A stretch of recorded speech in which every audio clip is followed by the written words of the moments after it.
Olá e sejam bem-vindos a mais um episódio de Diário de Criaturas, onde estudamos o sobrenatural e como combatê-lo.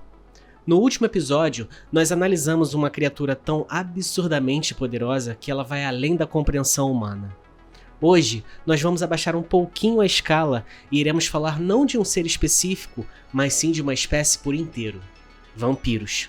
Vamos esclarecer algumas coisas antes de começarmos. Pela lenda do vampiro ser tão antiga, diversas sociedades e civilizações já tiveram, e ainda têm, interpretações diferentes do que classificaria um. Para facilitar nosso entendimento, diremos que essas outras interpretações são subespécies do monstro. E apesar de mencioná-las ao longo do vídeo, o nosso foco de hoje será na interpretação ocidental da criatura, que é a mais popular. E por último, para quem tiver interesse, já que está relacionado ao assunto, eu tenho um vídeo aqui no canal fazendo uma análise extensa sobre o livro Drácula de Bram Stoker. Drácula é obviamente um dos vampiros mais populares da atualidade, e ele será usado como referência aqui no Diário de Criaturas. Mas se você quiser saber mais sobre esse vampiro em específico, eu recomendo muito você assistir esse vídeo. Bom, vou parar de enrolar aqui. Vamos começar entendendo o que exatamente é um vampiro. Mitos de seres imortais que se alimentam de sangue e da energia vital de suas presas são tão antigos quanto a própria humanidade. Criaturas maléficas que matam humanos para o próprio sustento é um medo bastante comum, mas é claro que ele se somava a outros fatores: o satanismo, doenças, tabus sexuais e todo tipo de misticismo. O nome vampiro surgiu somente alguns séculos atrás, mas toda a mitologia por trás dele permaneceu mais ou menos a mesma, que é de sermos atacados por um bicho que se parece com isso aqui. Podemos rastrear essas lendas até a época da Mesopotâmia antiga, onde doenças desconhecidas e natimortos eram explicados como consequências de ataques de criaturas da noite. Muitas dessas suposições de vampirismo podem ter vindo da falta de conhecimento de como o cadáver se decompõe. Quando nós morremos, nossos corpos passam por diversos estados de decomposição, que acabam alterando muito a nossa aparência. Durante o segundo estado, o inchado, além de causar um cheiro terrível devido à libertação de gases, também expele um líquido negro pelo nariz e boca do indivíduo devido à decomposição do tubo digestivo. Então, quando a população que não tinha um conhecimento tão avançado sobre o corpo humano via um cadáver com aparência diferente e uma parada estranha saindo do rosto que parecia sangue, somada a uma crescente onda de doenças que ninguém sabia explicar de onde vinha, não é de se espantar que eles recorriam ao sobrenatural como resposta. Homens e mulheres voltando dos mortos para beber o sangue dos vivos. Mas é claro que essa visão científica de um cadáver em decomposição não foi o único fator sobre a popularização desse mito.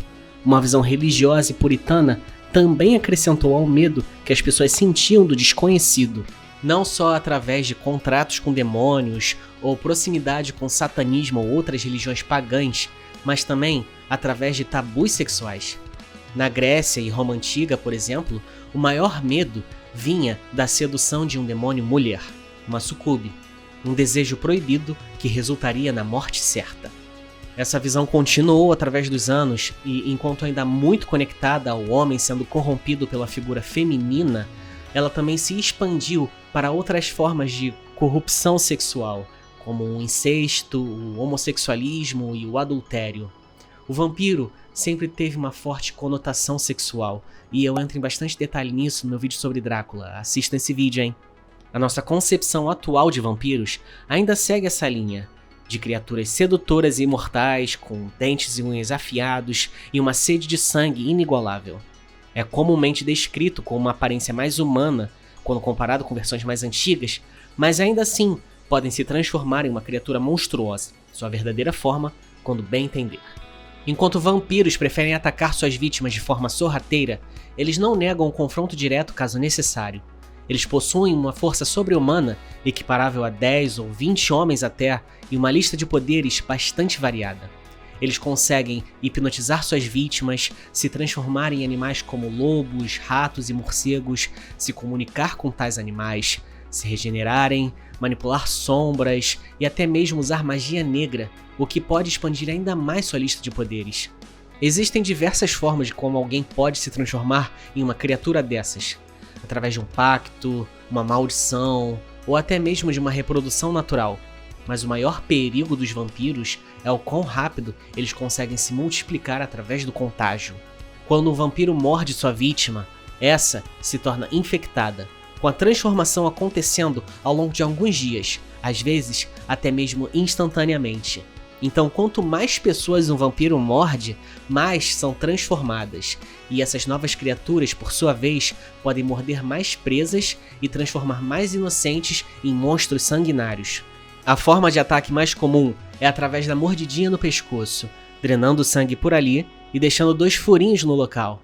Mas o vampiro também pode se alimentar de outras formas, seja pelo toque ou dilacerando o corpo de sua vítima.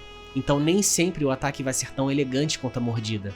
O perigo é gigantesco conforme o crescimento do contágio, mas há uma salvação.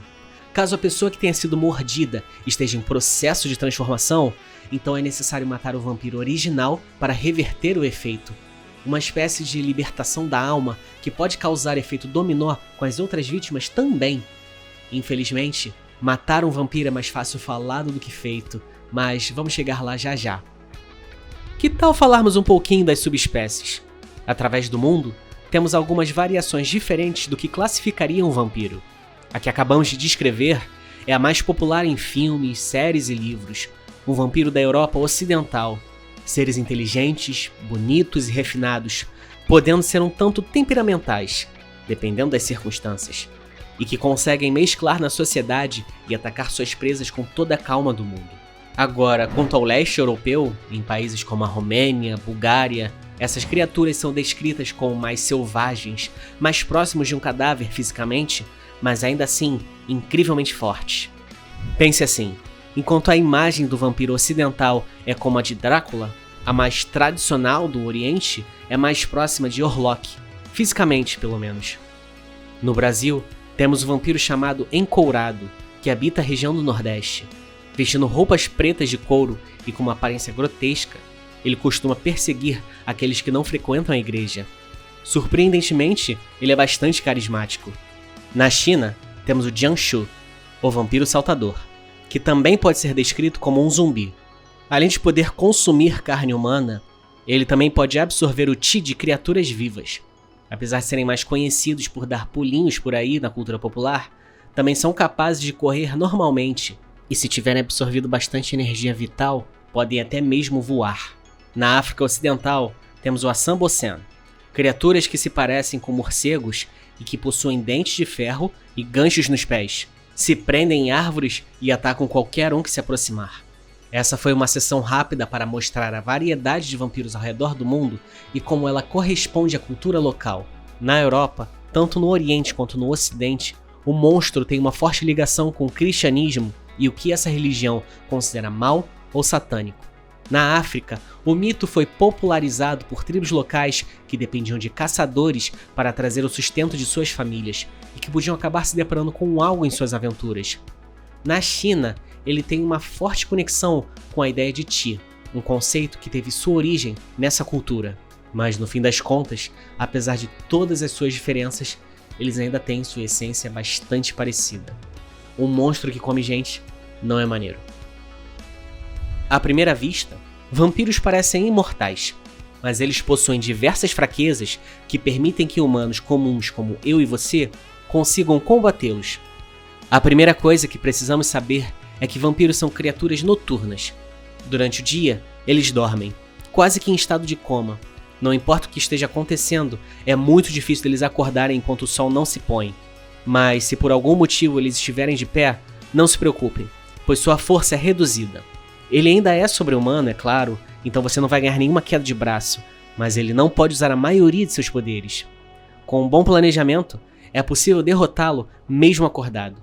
Você deve estar pensando, peraí, vampiros não conseguem sobreviver à luz solar, então é só deixá-los expostos ao sol que os nossos problemas se resolvem. Bom, não é bem assim. Enquanto alguns vampiros são dizimados pela luz solar, isso não é a regra para todos. Alguns conseguem até se mover livremente por aí, como o próprio Drácula.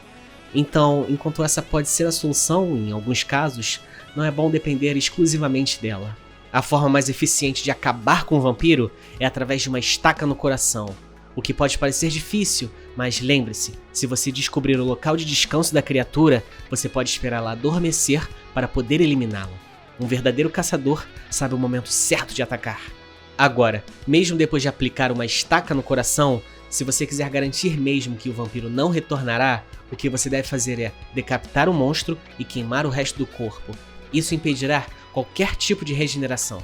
É muito menos arriscado você eliminar um vampiro dessa forma quando ele não pode contra-atacar.